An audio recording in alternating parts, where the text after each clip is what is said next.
And he himself gave some to be apostles, some prophets, some evangelists, and some pastors and teachers, for the equipping of the saints for the work of ministry, for the edifying of the body of Christ, till we all come to the unity of the faith and of the knowledge of the Son of God.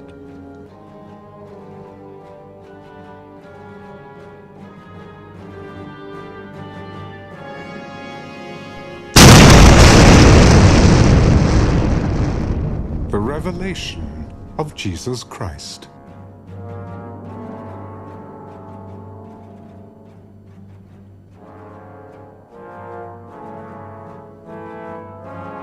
Chapter 21 and at verse 12. I'm calling this the city from outside. This is talking about features you could see of the New Jerusalem if you were outside the city, as John was looking at the city. And that's the description we have to start with here. It had a great high wall with 12 gates, and at the gates 12 angels. And names were written on them, which are the names of the 12 tribes of the sons of Israel. And I realized as I was looking at this, that this is where people get the idea of a gate to heaven and the people and the angel there, and they get the idea that the angel's there to see whether or not you're going to get in or not. And of course, the context of that idea is what? Oh, absolutely wrong. Yeah. How come? Because it's decided already. Been decided long since, that's right. So, that was it. And the other thing that struck me about that is they think about one gate. You're coming to this one gate to get into the city, right? In the traditional way of looking at it. And how many gates are there here? 12. There are 12 gates and an angel at each one. Yeah. Not needed for protection. There's nobody against them here. This is the new heaven and new earth. So they would remind of how secure you are, but I don't know how much reminder we're going to need. Maybe the first hour or two, but we're going to get pretty comfortable real quick, I think, with the fact this is secure. And they could be there to help folks entering, or maybe, what? Got any other ideas why there's an angel at the gate, each gate? Symbolic of the 12 tribes. Yeah, the gates are symbolic, 12 tribes, This was close to the Lord's heart. Mm-hmm. Okay. I don't know. That's what I was going to say. The word gates is interesting. I think I learned something in this study. Dr. Robert L. Thomas says, the gates are the towers, not the doors. Each gate is a single pearl. In my mind, the pearl just got a whole lot bigger. Now here's what he's doing. This word that appears here for gates is built upon a similar word which means gate. In other words, there's a word for gate and then there's a little more complex word which is this word. And sometimes both ideas appear together of the door and the gate structure. For example, in Acts chapter 12 and verse 13, when he knocked at the door of the gate. So the word gate there is the same as our word gate here. Well, it's the door of the gate. The gate is the structure, and the door is a door. So the 12 gates here, it's not absolute, because this word gates is sometimes used for the door. Matter of fact, several times it's used for the door. So I'm not quite sure why Dr. Thomas said this is the tower, except if you were going to choose from these two words and use this one, this is the one which would distinctively mean tower, though it could mean door. Yes? Aren't the gates of London very, very famous? I don't know anything about the gates of London. Yeah. And it's not the doors. Not the doors, it's the structure, the tower, okay. 12 gates provide free access from all sides. Now, you stop and think, and we'll talk about this a little bit more later, but you stop and think about the dimensions of the city. 12,000 stadia on a side. Footnote, we'll talk about that later. But if it's 12,000 stadia on the side, that's either 14 or 1,500 miles. There are slight variations in the length of a stadia. Each side has 3 gates. If it's 1,500 miles, what's the distance between the gates? 500 miles. Now that seems like kind of a long ways between gates, doesn't it?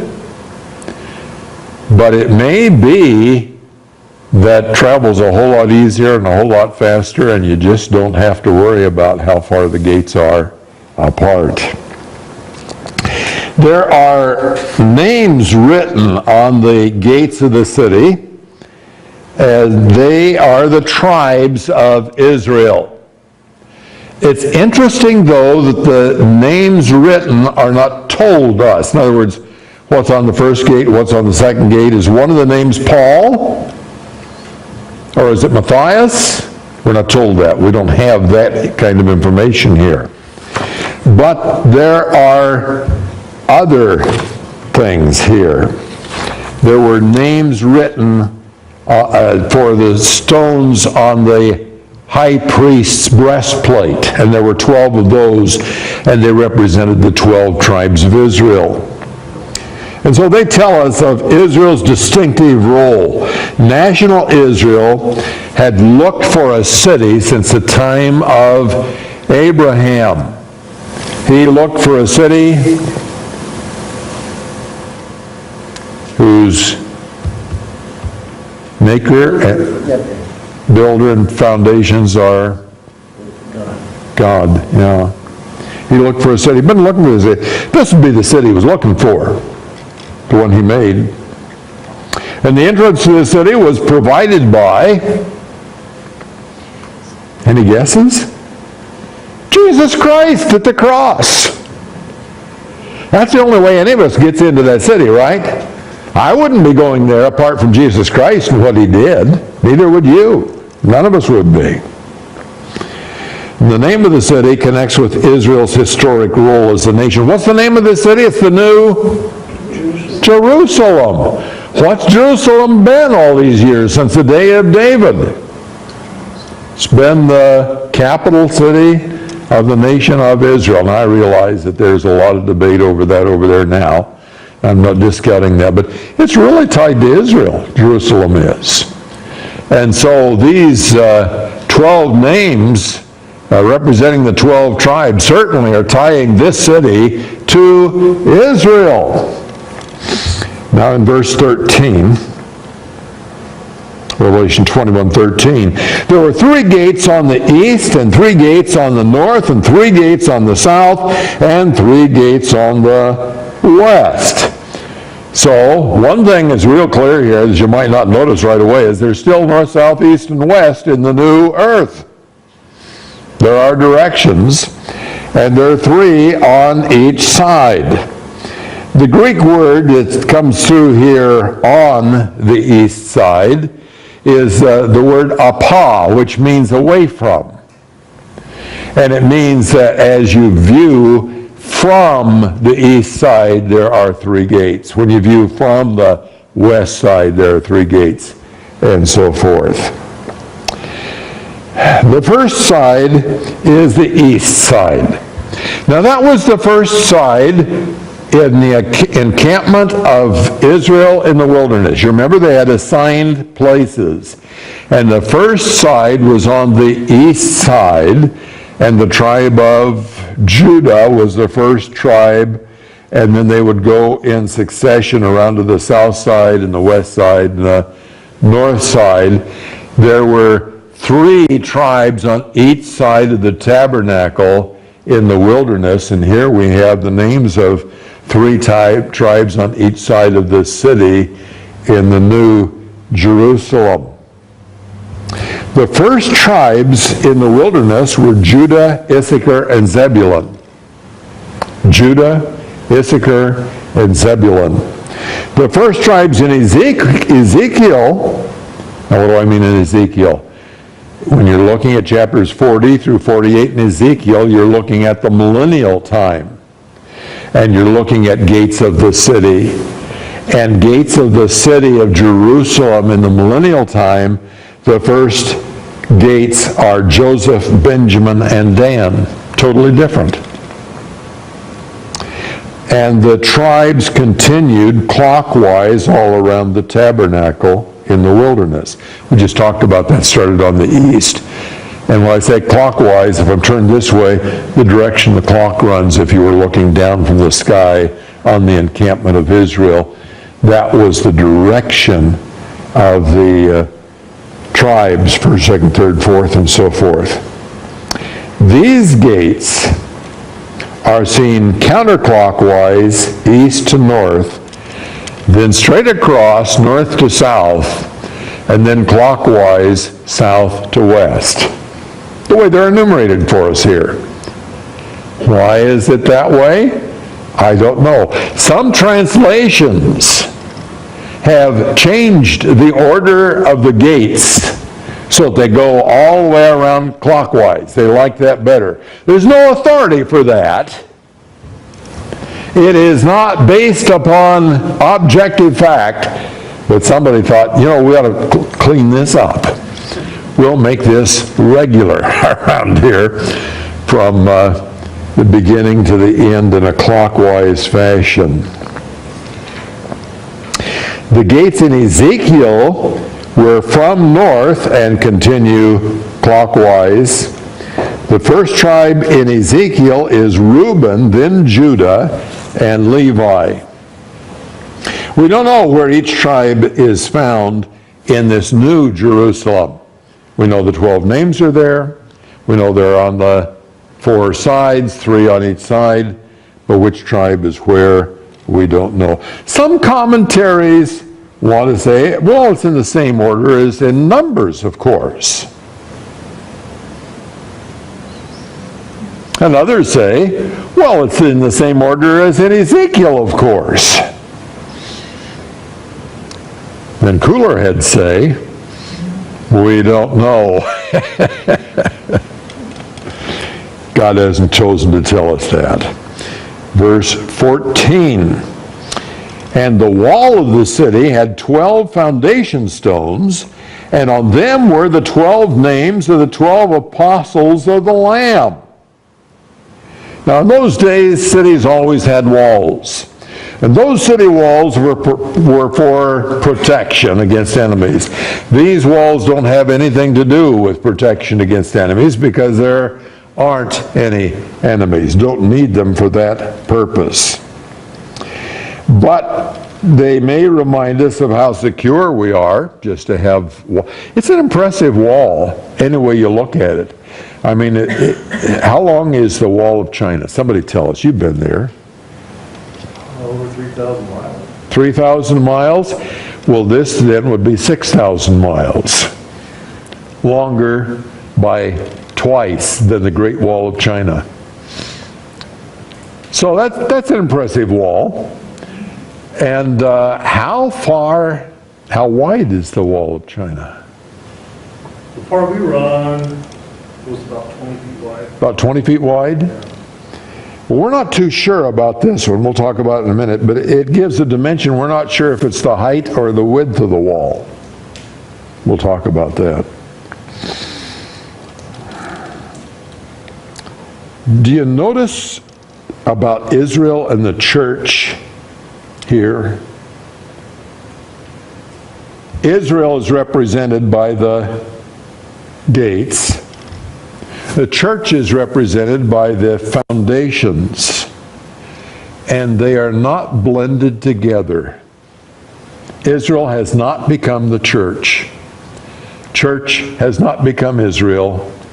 They are still separate. The church and Israel are two distinctive people of God throughout eternity.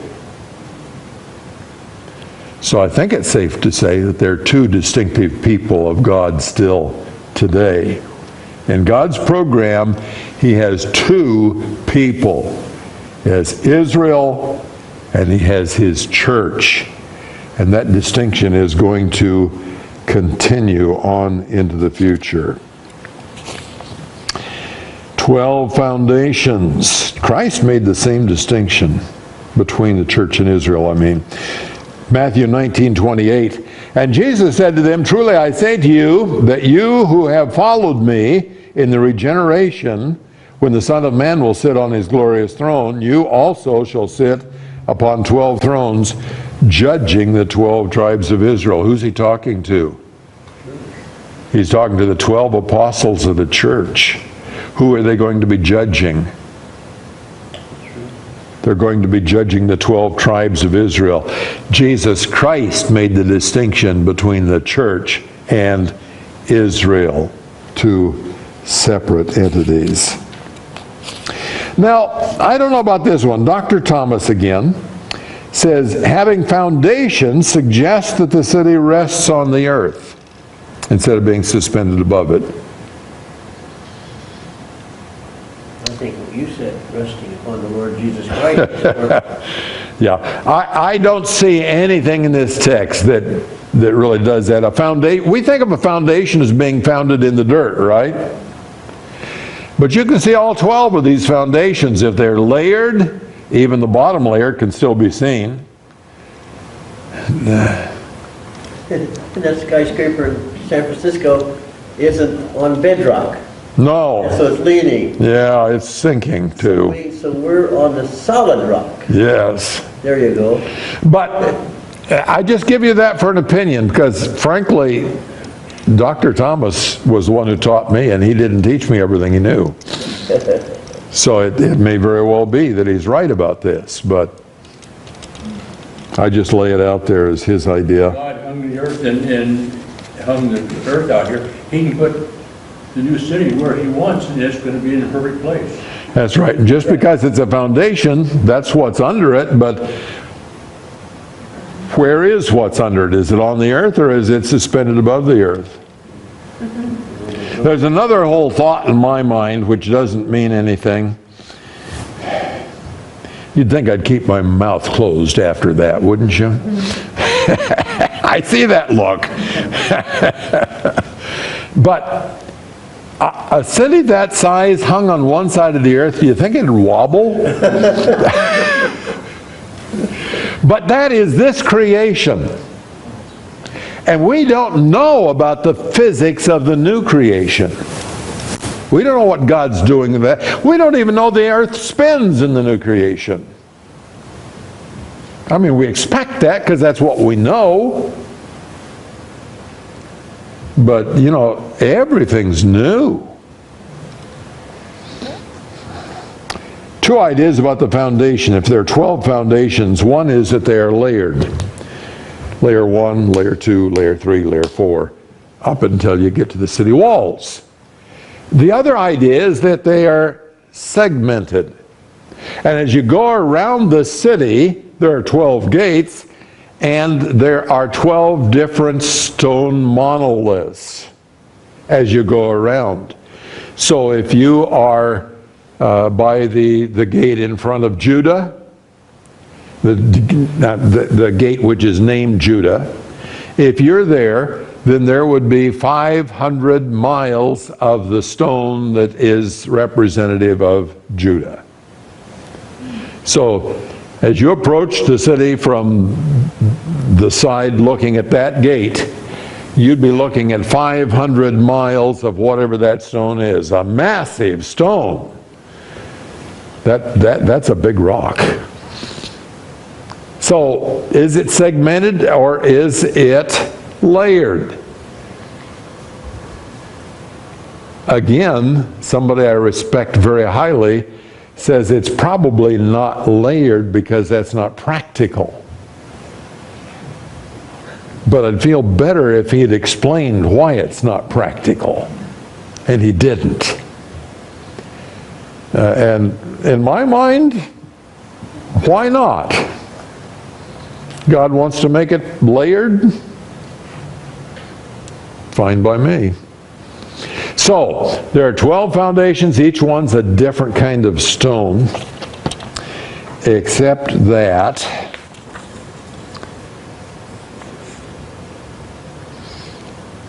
well, let's talk about 12 apostles. Attempts have been made to attach each specific foundation stone to an apostle. What color represents Peter? And what information do we have on that? Not any whatsoever. So, is it profitable to speculate about that, you suppose? I don't think so. I don't know. You don't know. We don't know. The 12 were called the 12 when all 12 were not there. So, in John 20:24, but Thomas, one of the 12, called Didymus, was not with them when Jesus came. So Thomas was one of the 12, but he was not there. And how many people were there at that time? Well, there were only 10, because Judas was not there either.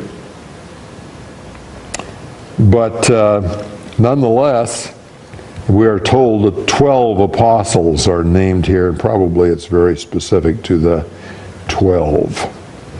The measuring in verse 15. The one who spoke with me had a gold measuring rod to measure the city and its gates and its wall. 12,000 stadia. You have to use that measuring rod a lot of times to get this thing measured. But do you think a stick would work? Why not? Wasn't the one mentioned. No, we know it wasn't a stick, of course, because it says it's a gold rod. But you could measure it out with a string, couldn't you? Or you could have a long tape measure and measure it out with a tape measure. But God chooses to use a rod, and the material he chooses to use is gold. And for God, gold is not a problem. I mean, he can build anything and everything he cares to out of gold. He's got the whole city made out of gold. So measuring it with a gold rod just seems to be fitting. The gates are mentioned, but we're not told their measurement. The city, verse 16, the city was laid out as a square, and its length is as great as its width, and he measured the city with the rod 1,500 miles. Its length and width and height are equal. Now notice very carefully what that tells us. He measured the city with the rod, 1,500 miles. What dimension is the 1,500 miles? Does it tell us the 1,500 miles is the length? It does not tell us that. He measured the city with the rod, 1,500 miles. Its length and width and height are equal. It doesn't say its length is 1,500 miles. It says he measured it, and it was 1,500 miles, and its length, width, and height are equal. So to stick strictly to what we are told here, that 1,500 miles could be its circumference. Until you come to the height. And you're going to make the height equal, and you don't have anything to tell you what that height is then. Its height is equal to the length and to the width, except you don't know what the length and the width is unless you make some sort of assumption. I guess you'd say either it's 1,500 divided by 4, or it's 1,500. I'm going to stick with the 1,500. I think that's what it is. But it is curious to look at it and say, you know, it's really not spelled out here. And that's kind of what we're doing here. We're trying to see what is really spelled out in the book of Revelation and what is not. And this falls in the not column. Dr. Thomas says the word equal makes it a perfect cube. So I said, okay, I'm going to look for that. And I looked all through the lexicon. Do you know what a lexicon is? Lexicon is like a dictionary, only it's telling me in English what the Greek word is instead of in English what the English word is. A lexicon. Wouldn't have to be Greek. It could be Latin, it could be Spanish, it could be whatever. And I'm looking at it in English, and it's a lexicon for me to understand what these words mean in another language. And I looked at a lot of lexicons. I don't know how many I looked at. 6, 7, 8, 10, whatever. I looked at all of them I got. And nobody said anything that led me to believe or understand how the equal meant that it had to be a cube. It's the equal length, but I'm not saying that it's an equal shape necessarily. So there may be a good reason for that. But what I'm telling you is I don't know what that reason is, if there is a good reason for that, and I couldn't find it in a whole lot of lexicons.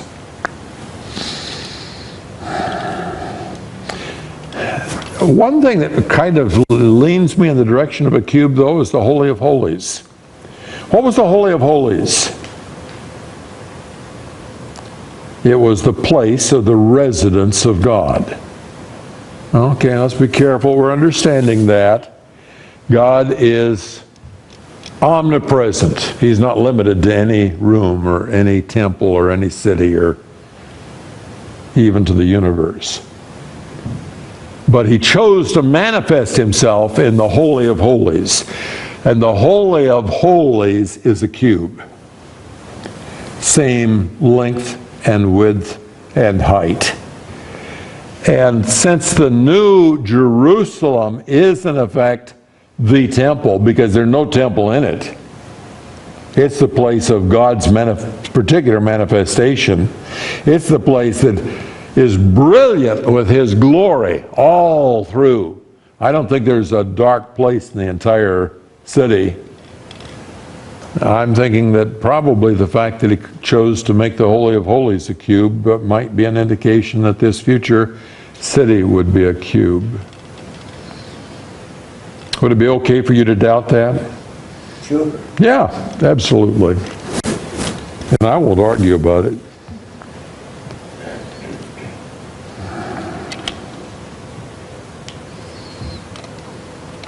Somebody says, can't be a cube because a cube that size is not structurally feasible. I can see I don't have to argue that one any further.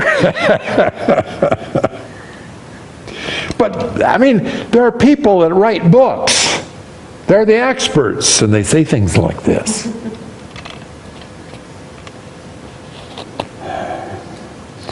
The size is no more remarkable than each gate being a single pearl. It's no more remarkable than having gold that is transparent. So I don't have any trouble with this city being just what it appears to be. Verse 17. And he measured its wall 72 yards according to human measurements, which are angelic measurements. So he measured the wall 72 yards. Now we already know something about the length of it. It's a whole lot more than 72 yards, right?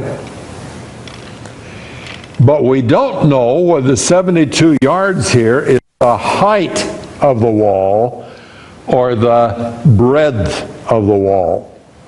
He measured the wall. Now in Ezekiel, when the wall was measured, it was the breadth of the wall. We know that. But we don't know if that transfers in our thinking to the New Jerusalem. Think about it. The wall is 1,500 miles high. The city is 1,500 miles high, I mean to say. So the wall could be 72, did I say yards? 72 yards. It could be 72 yards tall, and the rest you were just seeing the city up there. Or if you were going to have a wall 1,500 miles tall, 72 yards thick would be a pretty good idea. Now, maybe somebody will tell me it's got to be a lot thicker than that. But again, that would be current physics, not the future physics necessarily. So, its wall is 72 yards, and I think you get to take your pick as to whether it's 72 yards thick or 72 yards tall. One or the other. Would a very tall wall, if the wall is just as tall as the city, would that block your view?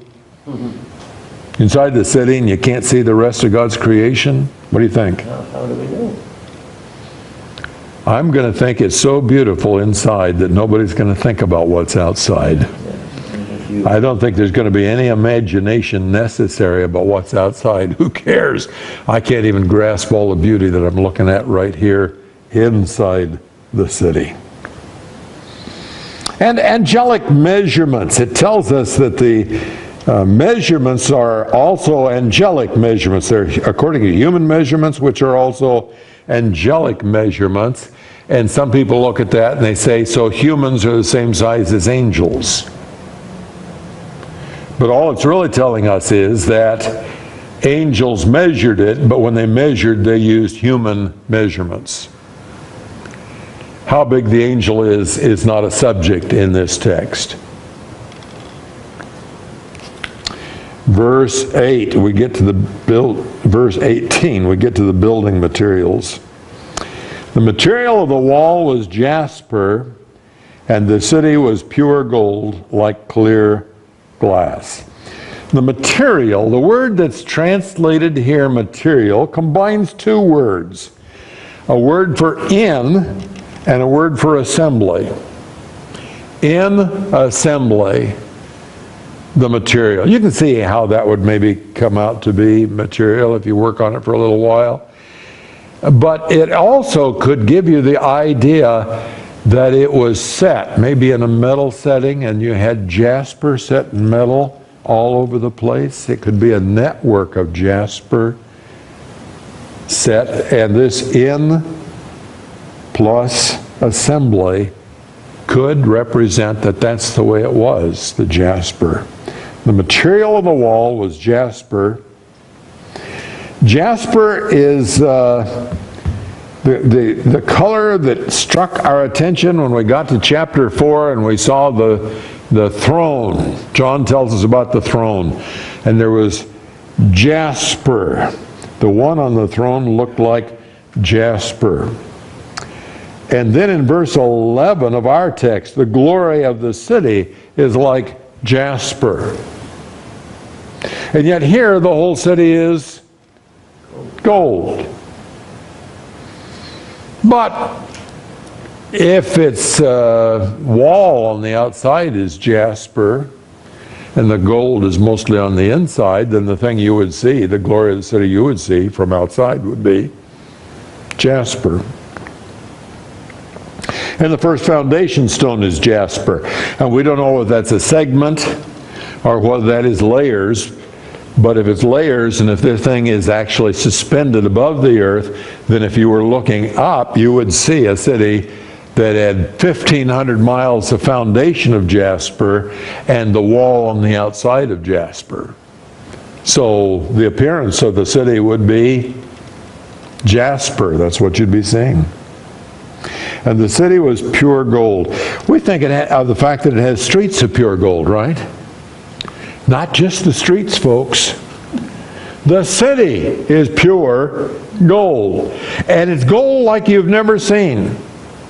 It's gold like does not exist, so far as we know, on the earth. And it's related to the purity of the gold. Pure gold, which makes it like clear glass.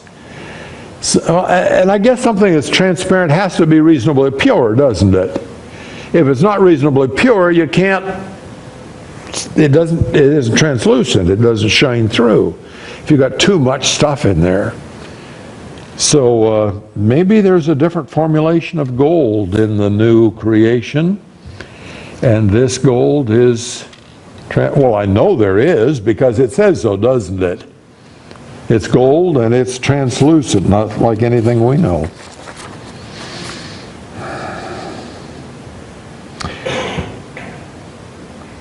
Foundation stones, verse 19. The foundation stones of the city wall were adorned with every kind of precious stones. How many kinds of precious stones was it adorned with? Every kind of precious stones. I don't know how many that is. Probably some we haven't heard about. Could very well be. How many kinds will there be in the new creation? Who knows? But that suggests to us that the first foundation being stone, jasper stone, the second sapphire, the third chalcedony, is only telling us 12, but it's decorated with every kind. And I'm guessing God really knows how to decorate up a jasper. What do you think?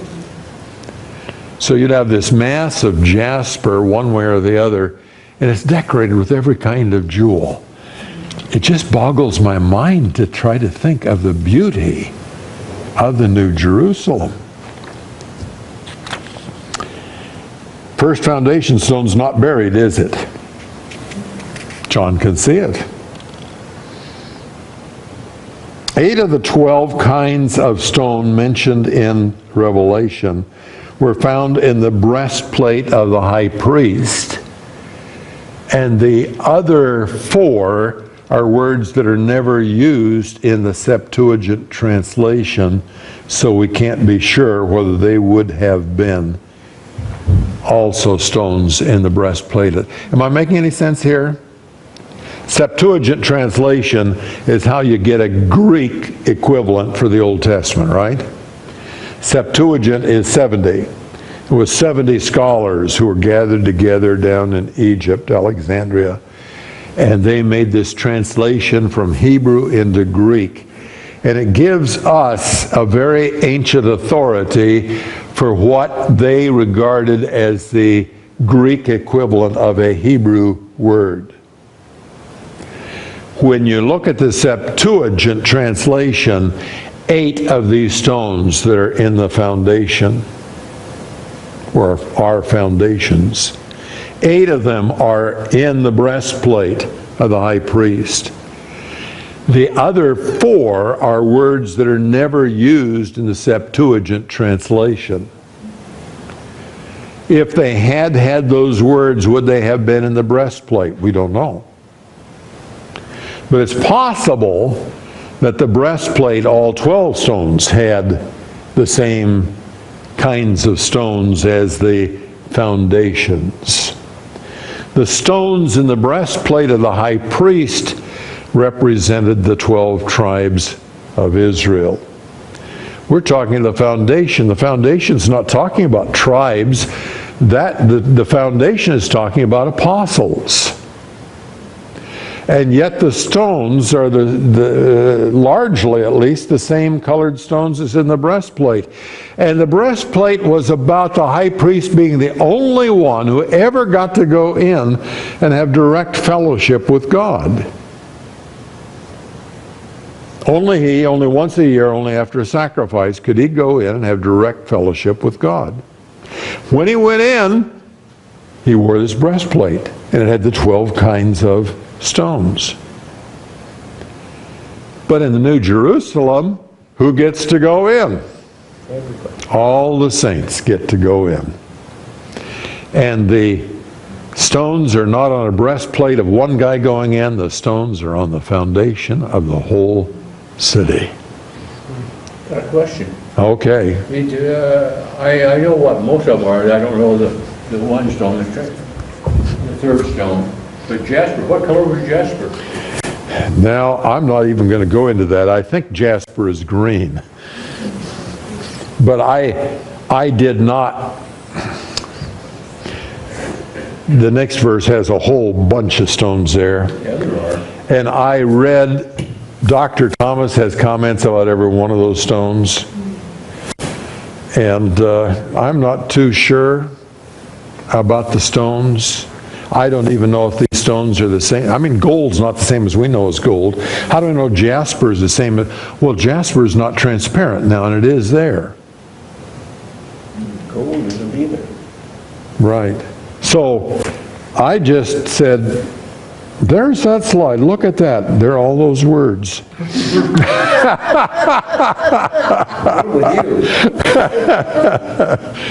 And I could have told you just exactly what I read in the commentary, but I decided not to do that. So I'm not going to be very helpful to you. I'm sorry. It's okay. But I am going to be helpful in regard to the pearls, maybe. The 12 gates were 12 pearls. Remember, we talked about the gates. The gates are probably the gate towers. And I looked for pictures of pearly gates. Saw some things I don't even want to tell you about. But one picture I found, and it had a pearl-shaped gate. It was round. That would be pretty hard to go by 2 by 2 or 4 by 4, wouldn't it? But most of the pictures, people's imagination is like a wrought iron gate, except the material's gold. I'm sorry, it's pearl. But what is that? That's artists' imaginations. And I was really looking to see if somebody had the idea of some kind of carved gate made out of a single pearl. I will tell you that the pearl was the most precious stone in that time. They regarded the pearl as more precious than any other stone.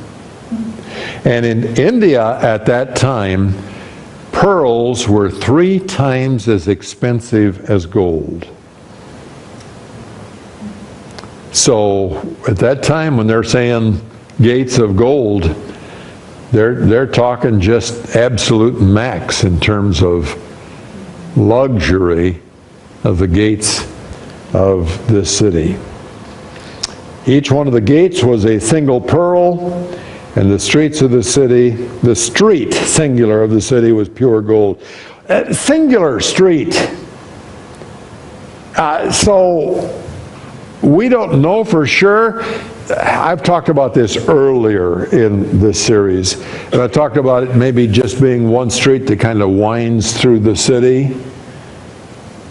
But another possibility is that since it's of gold, it could be, if I use the word monolithic, would it mean anything? The streets could have intersections and all kinds of things and all be one piece of gold. And I wonder if that's not what the singular is about here. The street of the city, the street that maybe has a lot of segments and it's of gold. I'm eager to go. Got to wait for at least 1,007 years. 7 years for the tribulation, 1,000 years for the millennium, and then this city. And who knows, I might have to wait a little while before the 7 years. Any other questions? Yes. The apostles were judging the 12 tribes? Yes. Look at judging, I thought that was over. Well, some judging is not saying, well, you did right, you did wrong. That's the kind of judging we usually think about. But the judges in the book of Judges in the Old Testament were more rulers making decisions. And I think that's what we're talking about with the apostles judging at that time. It also says that we shall judge angels. Well, no angel that's going to be there for us to judge has ever sinned. So it's not going to be about that. What's it going to be about? Well, I think it's going to be administration, directions. Good question. Thank you. Other questions? I was always impressed by the harlot who lived on the wall. Mm-hmm. Her house was built on the wall. Yeah. Wall of Jericho. Had to be pretty wide. Yeah. We just need to remember that God's creating this. We don't, it's beyond our imagination, so He created the earth, so Yeah. New Jerusalem is His creation, and I'm sure He's got it all figured out. Oh, sure. And John is trying to tell us in terms that minds in this creation can He couldn't understand. try to get a grasp of. And no, the Holy Spirit directed him, but we're not going to expect an exact correspondence that we can understand. We can get the general ideas, but Dave? On the spacing of the gates, Yeah. I believe there'd be 300 miles between each one, and 300 miles from each corner. Possibility. We're not told that kind of detail in it. I was just averaging out 1,500 miles, 12 gates. A little more, so much. Yeah, 6,000 actually, and 6,000 miles and 12 gates averages out to 500, but it wouldn't have.